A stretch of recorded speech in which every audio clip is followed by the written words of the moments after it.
1.3-এর যে প্রথম অঙ্কটা আছে 525, 495, 570 এতকে মৌলিক গুণনীয়কে বিশ্লেষণ করে পাই। তাহলে আমাদের অঙ্কটা হচ্ছে এই 525, 495 এবং 570কে মৌলিক গুণনীয়কের সাহায্যে গসাগু নির্ণয় করতে হবে। মৌলিক গুণনীয়কের সাহায্যে গসাগু নির্ণয় করতে হবে। এজন্য আমরা এই 525, 495 এবং 570 এই তিনটি সংখ্যাকে প্রথমে মৌলিক গুণনীয়কে বিশ্লেষণ করব। মৌলিক গুণনীয়কে বিশ্লেষণ করছি প্রথমে যে 525কে আমরা ভাগ প্রক্রিয়ার মাধ্যমে মৌলিক গুণনীয়কে বিশ্লেষণ করছি। 525কে প্রথমে 3 দ্বারা ভাগ করছি। 3 দ্বারা ভাগ করলে আমরা পেলাম 3 × 3 2 থাকে, 2 আর 2 মিলে 22 হয়, 3 × 7 = 21 থাকে 1, আর 5 × 15, 3 × 5 = 15। অর্থাৎ 525কে 3 দ্বারা ভাগ করলে 175 হবে। আবার এই 175কে 5 দ্বারা ভাগ করলে 35 হবে। আবার এই 35কে 5 দ্বারা ভাগ করলে 7 হবে। শিক্ষার্থী বন্ধুরা, বলে রাখি যে প্রথম যে সংখ্যাটা আছে 525, এটাকে যদি 3 দ্বারা ভাগ 2 দ্বারা প্রথম ভাগ করা যায় তাহলে ভাগ করতে হবে। যেহেতু 525কে 2 দ্বারা ভাগ করা যায় না, এই জন্য 3 দ্বারা ভাগ করছি।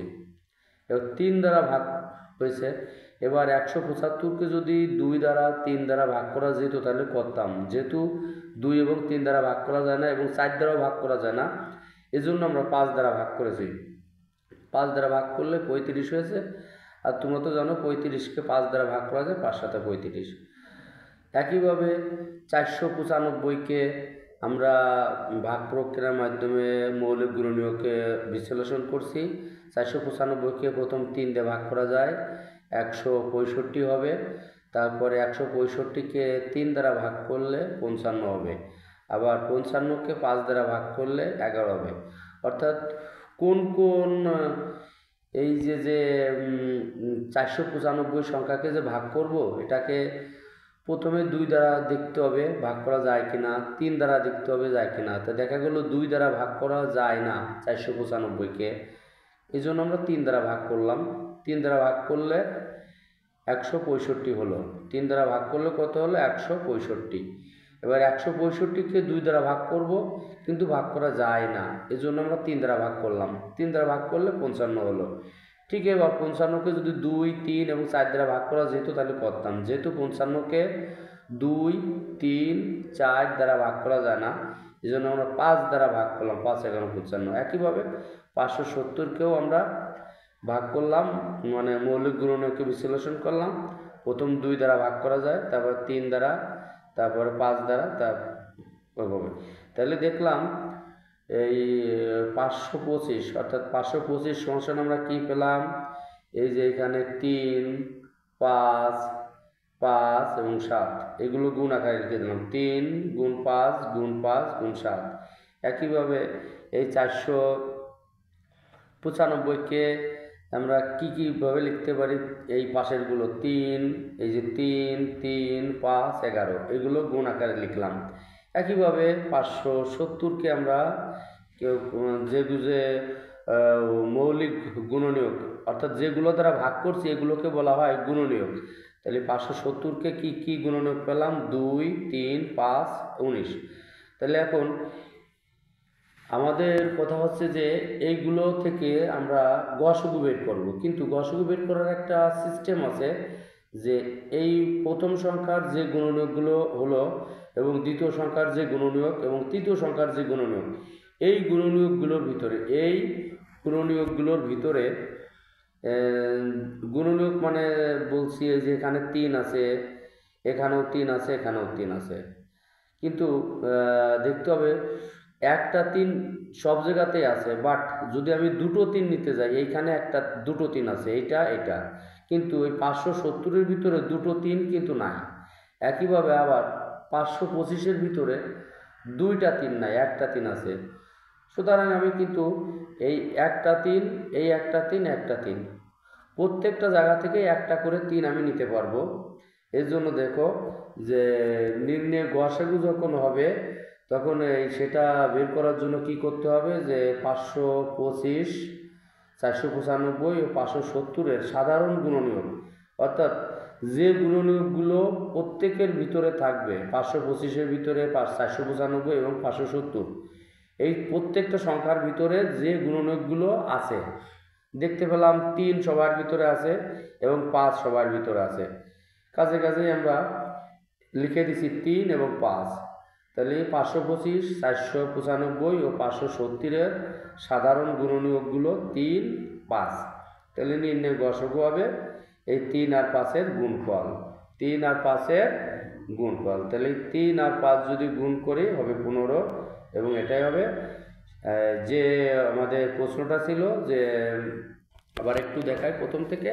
প্রশ্নটা ছিল যে 525, 495 এবং 570 এই কটা সংখ্যাকে মৌলিক গুণনীয়কের সাহায্যে গসাগু নির্ণয় করতে হবে। 525, 495 এবং 570 এইগুলোকে মৌলিক গুণনীয়কের সাহায্যে গসাগু নির্ণয় করতে হবে। তো এই জন্য আমরা প্রথমে এই প্রত্যেকটা সংখ্যাকে মৌলিক গুণনীয়কে বিশ্লেষণ করছি, যে এত এত এতকে মৌলিক গুণনীয়কে বিশ্লেষণ করছি। প্রথম কাজ মৌলিক গুণনীয়কে বিশ্লেষণ করতে হবে। বিশ্লেষণ করার পরে এইগুলোর ভিতরে যে গুণনীয়কগুলো কমন আছে সেই গুণনীয়কগুলো গুণ করলেই কিন্তু আমরা নির্ণয় গসাগু পেয়ে যাব, এবং এটাই হবে সেই মৌলিক গুণনীয়কের সাহায্যে গসাগু নির্ণয়। এজন্য লিখছি যে সাধারণ গুণনীয়কগুলো পেলাম 3 আর 5, তাদের গুণফলই হবে নির্ণয় আনসার। এজন্য লিখছি নির্ণয় গসাগু 15। 22, 88, 132, 198 এই সংখ্যাগুলোকে মৌলিক গুণনীয়কের মাধ্যমে বিশ্লেষণ করে এখান থেকে লসাগু নির্ণয় করতে হবে। আমরা প্রথম অঙ্কটা করেছিলাম কিভাবে গসাগু নির্ণয় করতে হবে, আর এবার আমরা মৌলিক গুণনীয়কের সাহায্যে লসাগু নির্ণয় করব। এই জন্য 22, 88, 132 এবং 198 এই সংখ্যাগুলোকে প্রথমে মৌলিক গুণনীয়কে বিশ্লেষণ করতে হবে। একই সিস্টেম, প্রথম মৌলিক গুণনীয়কে বিশ্লেষণ করে পাই। মৌলিক যে 22-কে মৌলিক গুণনীয়কে বিশ্লেষণ করলাম, আবার এই 88-কে মৌলিক গুণনীয়কে বিশ্লেষণ করলাম, এবং 132-কে মৌলিক গুণনীয়কে বিশ্লেষণ করলাম, এবং 198-কে মৌলিক গুণনীয়কে বিশ্লেষণ করলাম। তাহলে আগের মতোই 22 সমান লিখতে পারি 2 গুণ 2, আবার 88 সমান লিখতে পারি 2 গুণ 2 গুণ 2 গুণ 11, এই যে 2 গুণ 2 2 গুণ 2 গুণ 2 গুণ 11। আবার 132 মানে 2 গুণ 2 গুণ 3 গুণ 11, 2 গুণ 2 গুণ 3 গুণ 11। আবার 198 মানে আমরা যে গুণনীয়কগুলো পেলাম 2, 3, 3 এবং 11 এগুলোর গুণফল।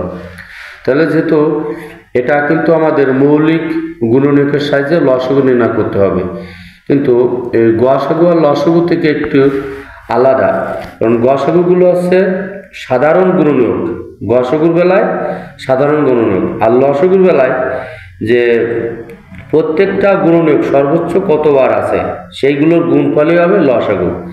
শিক্ষার্থী বন্ধুরা, আমি আবার বলছি, এই 22, 88, 132 এবং 198 এই যে 4টে সংখ্যা, এই 4টে সংখ্যার যে গুণনীয়কগুলো আমি পেলাম, প্রথমটার গুণনীয়ক 2, 11, দ্বিতীয়টার গুণনীয়ক 2, 2, 2, 11, তৃতীয়টার গুণনীয়ক 2 গুণ 2, 3, 11 এবং চতুর্থটার গুণনীয়ক 2, 3, 3, 11।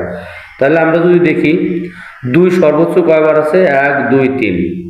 এই যে এখানে কিন্তু আমরা সর্বোচ্চ 1, 2, 3 একবার, 2 বার, 3 বার। প্রত্যেকটা গুণনীয়ক যদি আমরা এখানে কয়টা গুণনীয়ক আছে, 2 আছে, 3 আছে, 11 আছে, এগুলো আছে একটা একটা গুণনীয়ক। 2 এই 2 সব জায়গাতে 2 আছে, 3 আছে এখানে, শুধু এখানে 3 নাই, 11 আছে এখানে এখানে এখানে এখানে, কিন্তু মূল ব্যাপারটা আছে যে 2 সর্বোচ্চ কয়বার আছে। তাহলে 2 দেখলাম যে 1, 2, 3, 2 আছে 3 বার সর্বোচ্চ। এজন্য আমরা যখন লসাগু নির্ণয় করব তখন 2কে আমরা 3 বার লিখে দেব, 2কে 3 বার। এরপর দেখো 3 সর্বোচ্চ কয়বার আছে? 3 আছে একবার, দুইবার।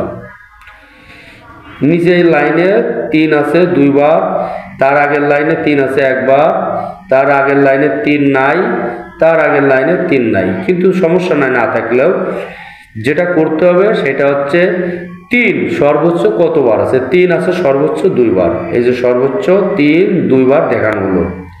একইভাবে এই 11 সর্বোচ্চ কয়বার আছে? প্রত্যেকটা জায়গায় 11 একবার একবার একবার একবার, এই জন্য 11কে আমরা একবারই লিখলাম। তাহলে লসাগু করতে হলে প্রত্যেকটা গুণনীয়ক সর্বোচ্চ যে কয়বার থাকবে, প্রত্যেকটা গুণনীয়ক সর্বোচ্চ যতবার থাকবে সেইগুলোর গুণফলকে নিয়েই আমরা লসাগু বের করব। তাহলে এখানে আমরা দেখতে পেলাম যে তাহলে 22, 88, 132, 198, এই যে এই সংখ্যাগুলোকে প্রথম মৌলিক গুণনীয়কে বিশ্লেষণ করলাম। বিশ্লেষণ করে দেখতে পেলাম যে 2 আছে সর্বোচ্চ 3 বার, 2 আছে সর্বোচ্চ 3 বার, এজন্য এখানে আমরা 3 বার নিলাম। আবার এই 3 আছে সর্বোচ্চ 2 বার, এজন্য এখানে আমরা 3 সর্বোচ্চ 2 বার নিলাম। এবং 11 আছে সর্বোচ্চ 1 বার, এই জন্য আমরা 11কে একবার নিলাম। এইগুলো গুণ করলে 792 হয়। অঙ্কটা যে কোন বৃহত্তম সংখ্যা দ্বারা 100 ও 148কে ভাগ করলে প্রত্যেকবার ভাগশেষ 4 থাকবে। তার মানে এখানে কিন্তু একটা কথা বোঝা যাচ্ছে যে বৃহত্তম সংখ্যা আছে, যে কোন বৃহত্তম সংখ্যা দ্বারা 100 এবং 148কে ভাগ করলে প্রত্যেকবার ভাগশেষ 4 থাকবে। তাহলে যেহেতু বলা হয়েছে যে প্রত্যেকবার ভাগশেষ 4 থাকবে, এই জন্য 100 এবং 148 থেকে প্রথমেই আমরা 4 বিয়োগ করে রাখবো। কী করব?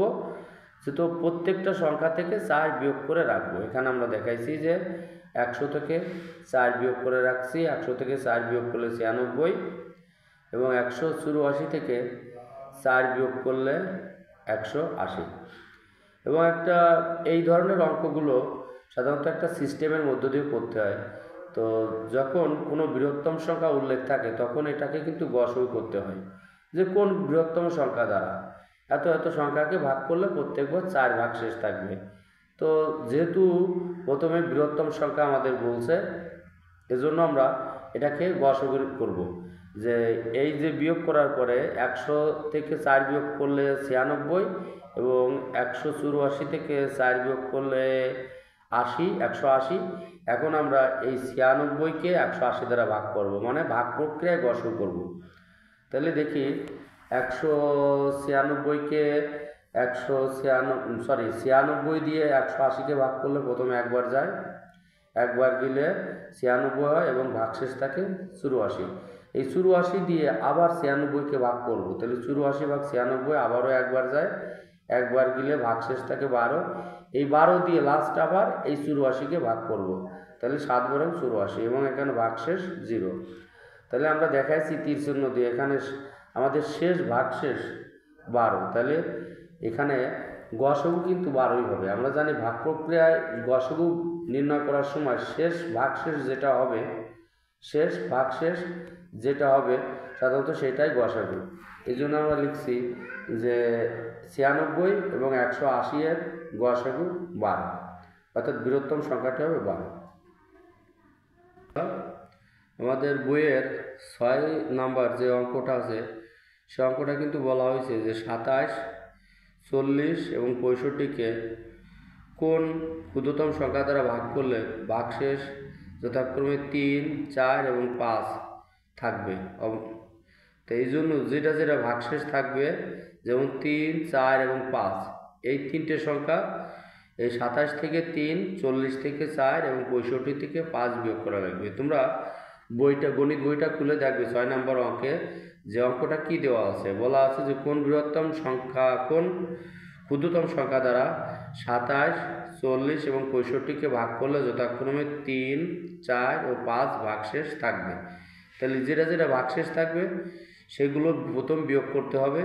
তো প্রথমটা থেকে 3 বিয়োগ করলে 24, এটা থেকে 4 বিয়োগ করলে 36, এবং 65 থেকে 5 বিয়োগ করলে 60। এখন এই 24, 36 এবং 60 এই তিনটে সংখ্যাকে এখন আমরা গসাগু নির্ণয় করব। গসগু নির্ণয় করতে হবে। এখন এই গসগুটা ভাগ প্রক্রিয়াও করা যায়, আবার মৌলিক গুণনীয়কের সাহায্যেও করা যায়। আমরা এখানে মৌলিক গুণনীয়কের সাহায্যে দেখাইছি, তোমরা ইচ্ছা করলে ভাগ প্রক্রিয়ার মাধ্যমেও গসগু করতে পারবে। তো এখানে 24কে প্রথমে বিশ্লেষণ করেছি, মৌলিক গুণনীয়কে বিশ্লেষণ, আবার 36কে মৌলিক গুণনীয়কে বিশ্লেষণ, আবার 60কে বিশ্লেষণ করছি। এখন 24কে ভাঙাইলে কী কী পাইছি, 24কে 2 গুণ 2 গুণ 2 গুণ 3, আবার 60কে যদি মৌলিক গুণনীয়কে বিশ্লেষণ করি 2 গুণ 2 গুণ 3 গুণ 3, সরি 36কে, আর যদি 60কে আমরা মৌলিক গুণনীয়কে বিশ্লেষণ করি তাহলে 2 গুণ 2 গুণ 3 গুণ 5। তাহলে এই যে 24, 36 এবং 60, 24, 36 এবং 60-এর গসগু হবে, আমি লাল কালি দিয়ে সুন্দর মতো দেখাইছি যে কমন গুণনীয়কগুলো আছে, 2 প্রত্যেক জায়গায় 2 বার করে আছে, এখানে 2 বার, এখানে 2 বার, এখানে 2 বার। এই গসগু করার সময় যেটা সব জায়গা থাকবে, যে গুণনীয়কগুলো প্রত্যেকের মাঝে থাকবে সেই গুণনীয়কগুলো নিতে হবে। এই যে 2 বার করে আছে, 2, একটা 2, দুটো 2, এখানেও দুটো আছে, এখানেও দুটো আছে, এখানেও দুটো আছে, সুতরাং এই দুটো 2 প্রথম নিয়ে নিতে হবে। নেওয়ার পরে দেখতে হবে যে 3 প্রত্যেক জায়গায় আছে কিনা, 3 আছে, 3 আছে, 3 আছে, 3 নিয়ে নিলাম। এবার দেখতে হবে 5 সব জায়গায় আছে কিনা, এখানে 5 আছে, এখানে নাই, এখানে নাই, সুতরাং 5 আমরা নিতে পারবো না, এই জন্য আমরা 5 এখানে নিতে পারিনি। তো তাহলে 24, 60 এবং 60-এর গসগু হবে 2 গুণ 2 গুণ 3 সমান 12, অর্থাৎ বৃহত্তম সংখ্যাটা হবে 12। প্রিয় শিক্ষার্থী, ভিডিওটা কেমন লাগলো অবশ্যই জানাবে, আর নতুন নতুন ভিডিও পাওয়ার জন্য অবশ্যই সাবস্ক্রাইব করে সাথে থাকবে। সবাইকে ধন্যবাদ।